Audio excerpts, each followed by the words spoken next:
Well, hi everybody. It's good to see you. I hope yous are well. Won't you pull you up a chair and set a spell while we talk about the Appalachian witch, Sadie Baker. Way back in the 1800s, in the town of Manchester, Tennessee, resided a family named Shelton. They had many beautiful daughters, many strong, stout boys. Their daughter Olivia, she was the most beautiful of them all. It is told she was the most beautiful girl in the whole town. When she became old enough to marry, she captured the hearts of all the young men in the town with her midnight black hair and her pristine sapphire eyes. Many of the men begged for her father for her hand. Well, one day, while Olivia was walking to the store, she come across a young beggar woman walking down the road. She wore dusty, unwashed clothes. She was quiet and never spoke a word. She just stared at the ground. So Olivia, being her usual old curious self, she knelt beside her. Boy, she could smell it'd been a few days since she'd been dirty. "Where are you headed?" Olivia asked her. "You hungry?" she continued. The little lady, she never made a sound. Olivia said, "Well, come and go with me, and I'll take you home. We'll clean you up and give you a bite to eat." The little girl joined her home. When they walked in, Olivia's mother looked at her with that look of, "What in the world have you brought home with you now?" Well, Mrs. Shelton said, "Let's get you cleaned up." Well, as they begun to clean her filthy clothes and wash her, the more they scrubbed, the more they realized she was even more beautiful than Olivia. Olivia had dark black hair and olive skin.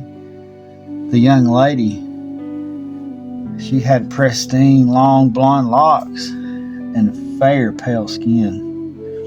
She had jade green eyes and alabaster skin and moonlit hair. Her frame was so petite, it fit right into Olivia's clothes. They grew so curious of who is this beautiful young lady?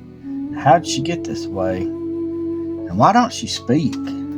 Well, the men at the house, they rushed home from their day's work, hungry and tired, but as they sat down, they were in awe at this beautiful young girl.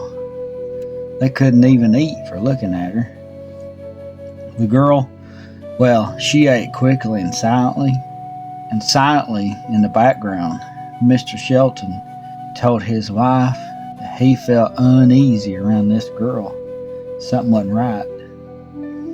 And Mrs. Shelton told him, said, "We have to take her in. If we don't, someone else would, and then we would never find Olivia her suitor." So they kept her hidden in the house. Mrs. Shelton told everyone not to ever mention that girl. Well, after a few days, Olivia felt sorry for keeping her prisoner and surely felt that her beauty would never surpass Olivia's. So Olivia convinced her to walk to the store with her. Well, Olivia soon found out the girl's beauty drew so much attention. Word spread of the new girl. All the young suitors came to find her. Mrs. Shelton grew angry and worried that her daughters would never find a suitor because of this strange new girl. The very next day, the suitor that Olivia had her eyes on came to call on the strange new girl. And this broke Olivia's heart, and she pleaded with her mother to do something as she cried her eyes out. So she devised a plan. Mrs. Shelton sought out the preacher and told him that she was convinced that the strange girl was a witch. She was casting a spell on all the young men. She told him the strange girl just appeared in the town out of nowhere. Also, she couldn't even speak. Well, with these few short words, Mrs. Shelton convinced him that the woman kept her mouth shut just to keep the evil in. The town folks gathered and decided it must all be true, that no one could be that beautiful by themselves. The young lady, she didn't dispute the tales. She just kept quiet.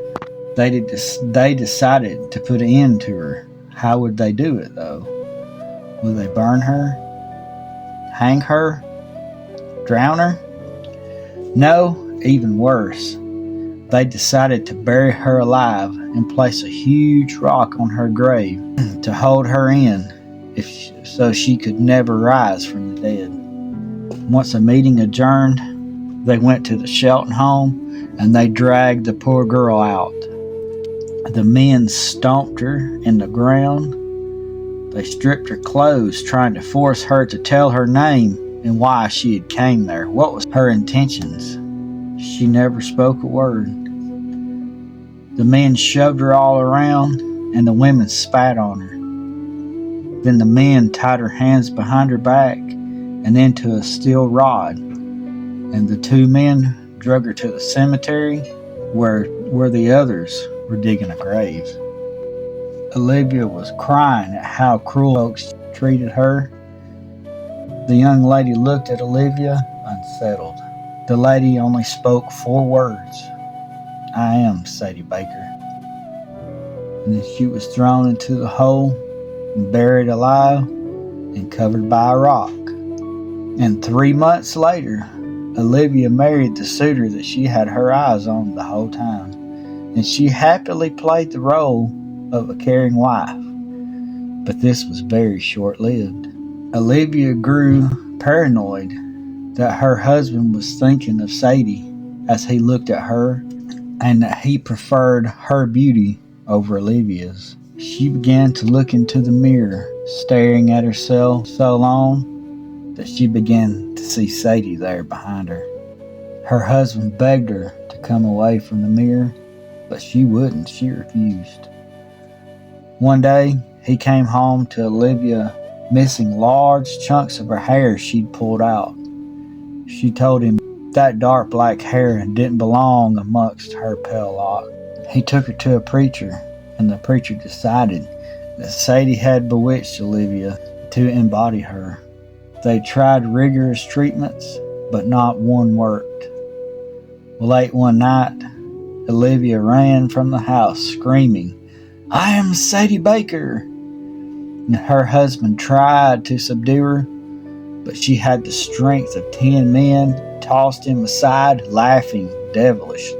She ran into the woods, where she was never seen again. The town folk searched for her, but never found one piece of material or anything or evidence of Olivia. It seemed that Olivia allowed Sadie's spirit to enter her body before Sadie was executed. Sadie's spirit guards her grave. When you visit, you're supposed to leave a coin that she was looking for, and then leave her be as Olivia should have. Well, folks, I want to thank you for sitting and listening to this tale of Sadie Baker. Do you believe Sadie was a witch? Or do you believe that Sadie was an innocent victim of the times, as many others were? I want to thank you for listening. We love you to pieces, and we'll see you next time.